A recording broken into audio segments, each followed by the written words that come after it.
Chapter 6: Relief and Aftermath. The final hours on the Mace are not marked by explosions, but by the quiet sound of exhaustion. The morning of August 21st sees the last desperate elements of the German SS units melting away into the surrounding woods. Their mission to relieve the pocket failed. The silence that settles over Hill 262 is profound, a ringing emptiness that follows the cacophony of 3 days of hell.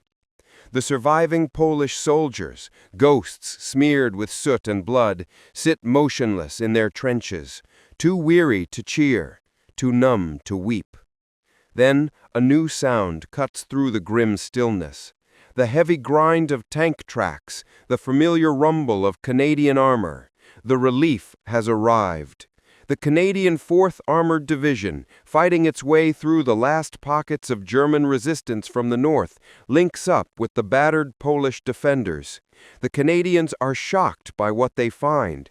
The Polish soldiers are skeletal, their eyes wide and unblinking, their uniforms shredded.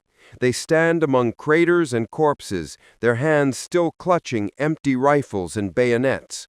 The link-up is not a moment of triumphant cheering, but of solemn, quiet recognition between two forces who have paid a terrible price.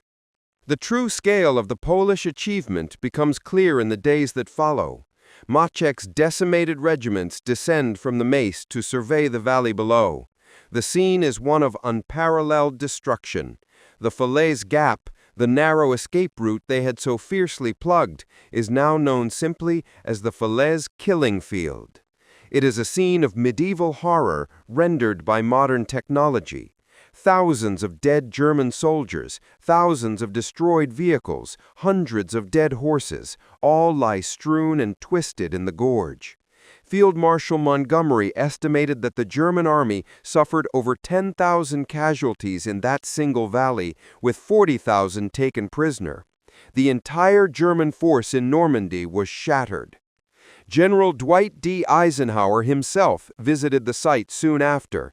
The sight so appalled him that he would later write that it was literally impossible to walk across the valley without stepping on a human corpse or the carcass of an animal. The Poles had done more than just win a battle. They had executed a strategy that fundamentally altered the timetable of the war, destroying 20 German divisions in a single stroke. Maciek's 1st Armored Division, despite its crippling casualties, is quickly refitted and repaired. There is no time for rest. The destruction of the German 7th Army opens the road to Paris, and the Poles immediately join the pursuit across France and Belgium. They fight with the same relentless speed, liberating the historical battlefield of Ypres and executing a brilliant maneuver to save the ancient Dutch city of Breda from destruction, an act the local citizens would never forget. They advance all the way to the German coast, where they accept the surrender of the German naval base in Wilhelmshaven, a deeply symbolic victory for the men whose country was founded and destroyed by forces beyond their control. But the final victory brings with it the greatest tragedy. While Maciek's soldiers were fighting their way to Berlin, the fate of Poland was being decided in the political halls of Yalta. The Western Allies, prioritizing Soviet cooperation over Polish sovereignty, handed Poland into the Soviet sphere of influence. The men who had fought and bled for 5 years for the freedom of their homeland were now told they had no home to return to. The war had been won, but their country was lost. General Maciek, the victorious commander who had crushed a German army in Normandy, refused to go back to a Soviet-controlled Poland. He knew the cost would be his freedom, perhaps his life. For his loyalty to the Western cause and his refusal to bow to the new communist regime, the Polish provisional government stripped him of his rank, his command, and even his citizenship. The hero of the Mace became a non-person. Stanislav Maciek settled in Edinburgh, Scotland, the land where his division was first formed in exile. For years, the general who commanded 250 tanks worked quietly as a barman in a local hotel. His prosthetic hand, a reminder of an old wound, a steady presence on the polished wood. He poured drinks for locals and tourists, a silent titan whose epic deeds were largely unknown to the patrons he served. He lived out the rest of his long life in humble exile, refusing to return home until Poland was truly free. The irony is cruel and profound.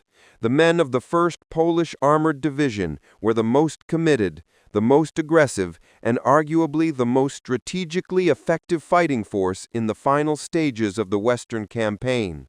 They won every battle they fought. They achieved the impossible at the Mace, but their honor was rewarded with statelessness. General Maciek finally passed away in 1994 at the age of 102. He lived long enough to see communism fall in Poland, and the final victory he had fought for finally secured. He requested to be buried alongside his soldiers in the Polish military cemetery in Breda, Netherlands, the city he had saved. The epitaph of the division is simple and heartbreaking, summarizing their eternal dilemma. Soldiers of Poland who fought for your freedom and for ours. They were the cork in the bottle, the ghosts in exile, and the uncompromising heroes of the Second World War. Their story serves as a permanent, powerful reminder that sometimes the greatest victories are won on the battlefield, only to be lost at the conference table.